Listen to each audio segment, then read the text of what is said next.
तो निकाय चुनाव हैं, समाजवादी पार्टी के साथ जो गठबंधन में दल हैं उनके साथ बातचीत कर के और कोशिश करेगी समाजवादी पार्टी में जो ज़्यादा से ज़्यादा चुनाव लड़ें। जहां भारतीय जनता पार्टी से मुकाबला करना है, सीधा सीधा मुकाबला में समाजवादी पार्टी खड़ी है। और मुझे उम्मीद है कि उत्तर प्रदेश में लगातार भारतीय जनता पार्टी जीती है। और हमें आपको सबको पता है कि प्रधानमंत्री जी ने खुद झाड़ू पकड़ा था और उसके बाद उनके पार्टी के बड़े बड़े नेताओं ने झाड़ू पकड़ा, कई जगह झाड़ू लगाया, बड़े बड़े झाड़ू मारने के लिए एम्बेसडर्स बनाए गए। लेकिन आज सच्चाई ये है कि कूड़ा भरा पड़ा है, नाले भरे पड़े हैं, शहरों में गंदगी है। जब कभी भी डेंगू होता है, डेंगू से अक्सर वहीं डेंगू ज़्यादा हुआ है जहां बीजेपी के चेयरमैन थे या बीजेपी के मेयर थे।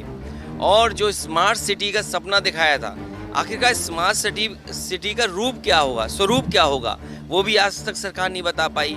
तो इसलिए जनता इस अर्बन इलेक्शन में भारतीय जनता पार्टी को सबक सिखाएगी।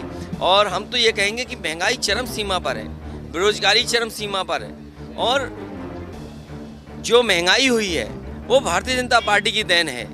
जब से भारतीय जनता पार्टी आई है तब से न केवल हर चीज़ की महंगाई हुई है बल्कि दवाओं की भी महंगाई बढ़ गई है।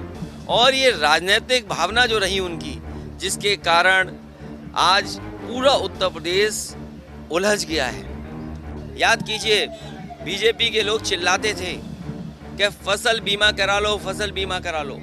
आज फसल बीमा से क्या किसान की मदद हो रही है? या फसल बीमा से जिन कंपनियों ने बीमा किया है उनको मुनाफा कम मारे हैं। एक भी किसान को ये सरकार मदद नहीं कर पाई। आलू का किसान बर्बाद हो गया।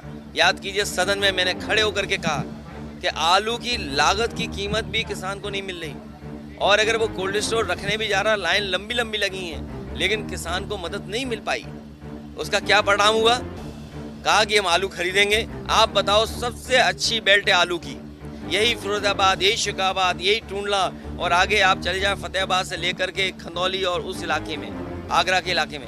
बताओ, एक आलू सरकार ने खरीदा हो तो बता दो आप। इसलिए मैं कह रहा हूँ, ये सरकार किसानों की दुश्मन है, नौजवानों को बेरोजगार बना रही है, महंगाई बढ़ा रही है।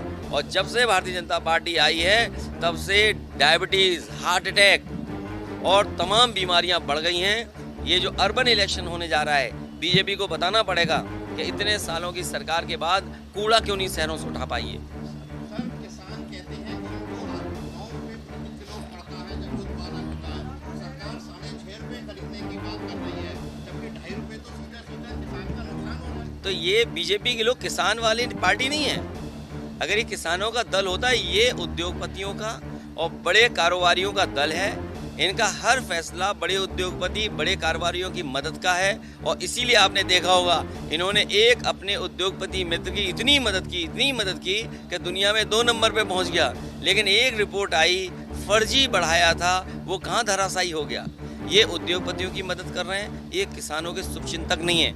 आज जब गेहूँ खरीद तैयारी होनी है, न बोरा है, न इंतज़ाम है, न खरीद की तैयारी है, तो बताओ किसान को कैसे मदद पहुँचेगी।